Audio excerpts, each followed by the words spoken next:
Yan, mayroon na talaga guys oh.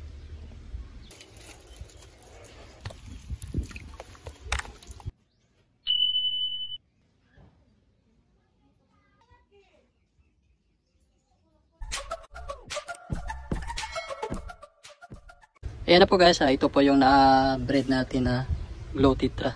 Ayan. Tingnan natin guys kung meron na bang itlog. Ayan. Ayan, meron na talaga guys oh. Nag-breed ako kahapon guys, mga 3 PM o 4 PM. Kaya ngayon, 4 PM na, isang araw lang guys, lumabas na yung itlog. Napakadali lang talaga guys. Kaya pag lumabas na yung itlog guys, ayan, kita na natin no? Ang dami. Ayan.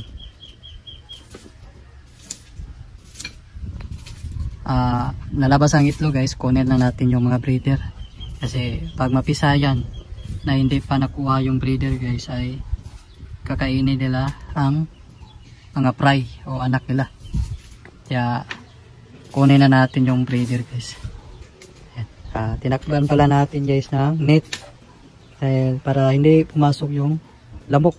Kasi pag pumasok yung lamok guys ay mangingitlog at kakainin yung fry.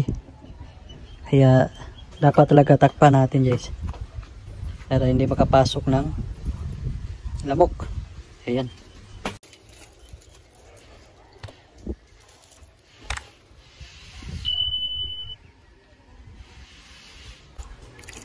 Lagay na natin, kunin na natin guys.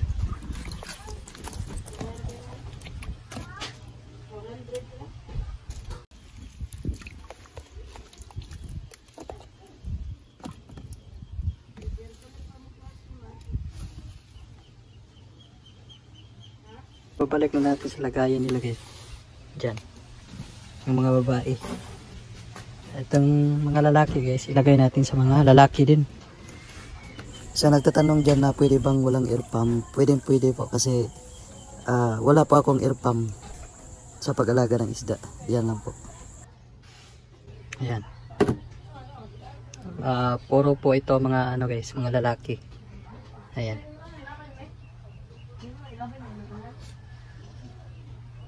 Tapos takpan natin ulit guys para hindi mapasok ng lamok. Kasi dito sila mangingitlog. At kung mangingitlog, kakainin yung ano guys. Pag pumisa ng itlog ng lamok, kakainin yung fry. Kaya takpan lang talaga natin guys. Update natin guys yung itlog. Mga 2 days o isang araw kalahati mapipisa na yung itlog guys.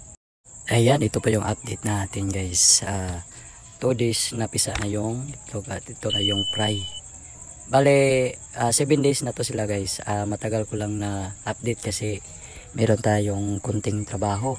Ayan, maklaro na yung kulay nila guys. Hindi naman siya marami pero success yung pag-breed natin ng Glow Tetra. Ayan, magaganda talaga guys. Puro green at saka yellow. Pinapakain ko sila ng ano guys, PO1. Dinikdik ko lang parang pulbos at saka nilagay. Ayan, yan po ang pinapakain ko sa kanila guys. At dito tayo transfer natin dito guys yung mga fry natin. Ayan, ilagay na natin guys. Ayan, dandahan lang tayo sa paglagay guys para hindi sila mahilo ba. Ayan, na-transfer na natin sa malaking lagayan guys. Yan po ang technique guys para mas mabilis o mas madaling lumaki yung mga fry nyo. Dapat ilipat nyo sa malaking lagayan. Ayan, yan po ang technique guys. At sa paglagay nyo guys, dapat nakaluma yung tubig. Ito po yung pinapakain natin sa alaga natin isda guys, PO1. at saka sa fry. Dinikdik lang natin just parang purpose bago natin nilagay para makain nila. Ayan. Ito na yung mga fry natin guys. Oh. Maganda talaga tingnan dahil maklaro na yung kulay. Ayan. Alam mo na guys, share ko lang yung paano mag-breed ng Blue Tetra. Sana hindi kayo magsawang sumuporta sa aking channel guys. Ingat po kayo palagi. God bless po sa lahat. Bye bye.